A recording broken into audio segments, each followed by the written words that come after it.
Perkenalkan, kami dari kelompok SGD 2 akan mempresentasikan hasil diskusi kami mengenai koordinasi dan kolaborasi dalam penanganan kesehatan. Sebelumnya, perkenalkan, nama saya Nika Deanova Keanti, berasal dari Prodi PSSKG PDG. Dan di sini saya akan memandu jalannya presentasi pada hari ini. Fasilitator kami adalah Dr. Ida Yudewi Widiantini, Magister Biomed, dan kami berasal dari 15 orang. Berikut adalah skenario pertama kami, di mana hasil dari diskusi kami akan dipresentasikan saat ini.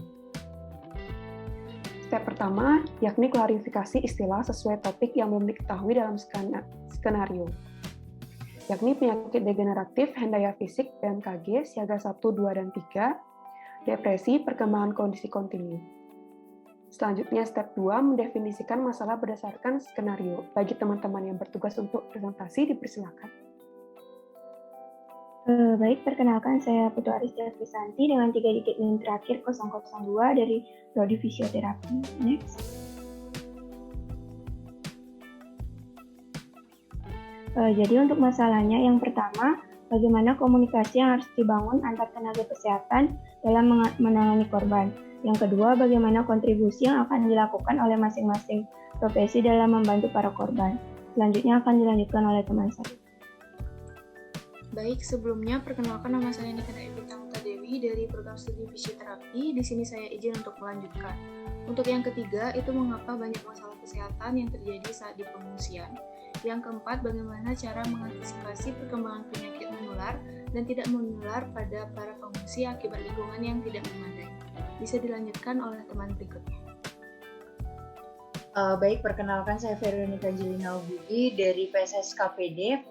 Baik, untuk masalah berikutnya yaitu bagaimana cara mengatasi masalah rasa cemas dan depresi yang dialami korban pasca bencana alam pada kasus di atas, dan bagaimana peran dari institusi kesehatan dalam membantu para pengungsi.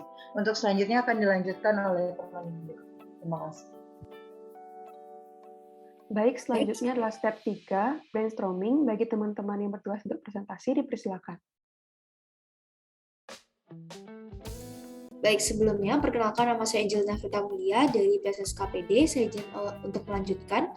Yang pertama dari profesi fisioterapi, di mana profesi fisioterapi ini memberikan kontribusi yang berkaitan dengan perbaikan atau pemeliharaan fungsi gerak menggunakan terapi manual. Selanjutnya akan dilanjutkan oleh teman saya.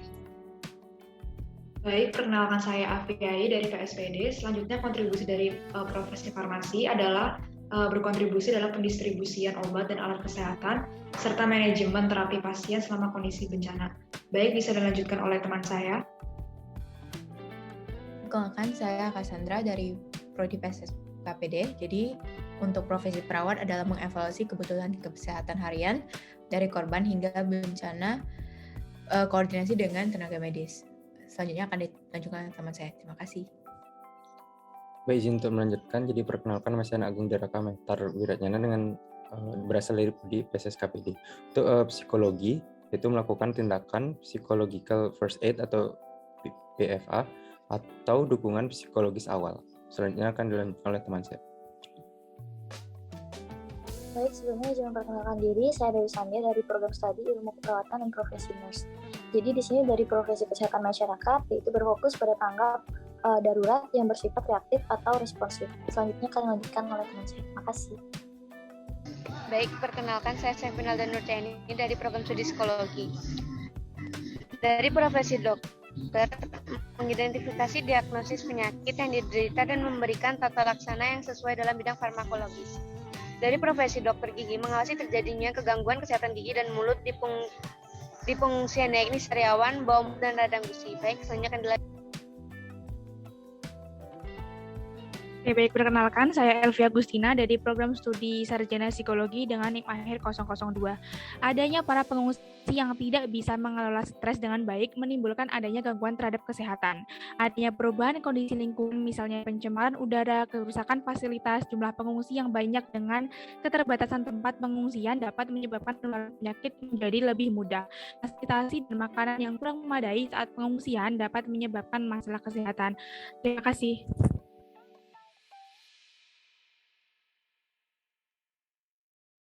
Baik, berlanjut ke step 4, yakni analisis masalah. Berikut merupakan analisis masalah kami. Dilanjutkan dengan step 5, formulating learning issues, merumuskan tujuan belajar bagi teman-teman yang bertugas untuk presentasi, dipersilakan.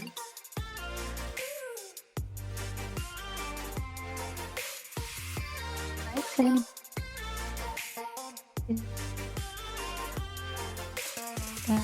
Dayani dari program studi PSO korban. Yang kedua, mengapa banyak masalah kesehatan yang terjadi saat di pengungsian. Kemudian yang ketiga, bagaimana cara mengantisipasi perkembangan penyakit menular dan tidak menular pada para pengungsi akibat lingkungan yang tidak memadai. Bisa dilanjut. Baik, perkenalkan nama saya Nilo Yansindawati dari PSSKM. Selanjutnya tujuan belajar yang keempat yaitu bagaimana cara mengatasi masalah rasa cemas dan depresi yang dialami korban pasca bencana alam pada kasus di atas. Kemudian tujuan belajar yang kelima yaitu bagaimana peran dari institusi kesehatan dalam membantu pengungsi. Kemudian tujuan belajar yang terakhir yaitu bagaimana komunikasi yang harus dibangun antar tenaga kesehatan dalam menangani korban. Baik, selanjutnya adalah step 6, individual learning atau references. Berikut adalah individual learning kami.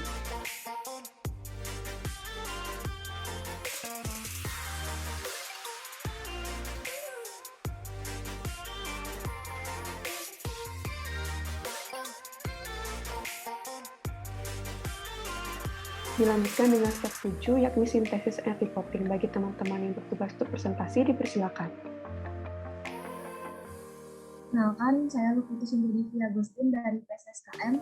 Jadi di sini ada yang pertama, apa yang harus diperhatikan tenaga kesehatan untuk terus mencegah penyebaran. Profesi kesehatan akan melakukan edukasi dan promosi kesehatan melalui media sosial mengingat pemakaian masif media sosial zaman sekarang. Yang kedua, bagaimana korelasi tingkat kesadaran publik akan pandemi yang masih berlangsung dengan dinamika kasus COVID-19 di Indonesia. Masih ada beberapa masyarakat yang memiliki tingkat kesadaran yang rendah dengan tidak mempercayai adanya COVID sehingga tidak mematuhi protokol kesehatan. Yang ketiga, bagaimana bentuk penerapan yang dapat tenaga kesehatan berikan kepada publik sebagai bentuk antisipasi dari penyebaran kasus COVID-19, yaitu melakukan komunikasi risiko dan edukasi masyarakat terkait protokol kesehatan untuk melawan COVID-19, melakukan 3T, fasilitasi, dan pemberdayaan masyarakat. Sekian rekan saya. Terima kasih. Baik, terima kasih atas kesempatannya. Saya Armida Syufarhadi dari Prodi Farmasi akan melanjutkan presentasi. Yang keempat, apakah diperlukan aturan tambahan terkait perubahan berbagai kebijakan pemerintah dalam menangani pandemi COVID-19? Jadi pemerintah telah menetapkan kebijakan PPKM level 3 pada periode libur hari raya. Kemudian kebijakan untuk mengatasi merebaknya wabah COVID-19 ini juga perlu mendapatkan dukungan dari masyarakat. Untuk yang kelima, bagaimanakah kesiapan tenaga kesehatan dalam memperkirakan apabila terjadi lonjakan kasus COVID-19 lagi? Jadi, tenaga kesehatan telah memanfaatkan platform daring dan teknologi mobile untuk pelayanan klinis. Kemudian mempersiapkan melonjakan kebutuhan fasilitas pelayanan kesehatan termasuk dukungan dari alat perlindungan diri, ruangan isolasi, rawat intensif, dan alat bantu pernapasan di rumah sakit, serta dukungan kesehatan jiwa dan psikososial untuk tenaga kesehatan. Untuk selanjutnya, saya serahkan pada teman saya. Terima kasih. Baik, selanjutnya adalah daftar pustaka yang kami gunakan. Baik, sekian hasil diskusi kami, baik dari step 1 hingga step 7. Akhir kata kami mengucapkan baik terima kasih. Om Santi Santi Santi Om.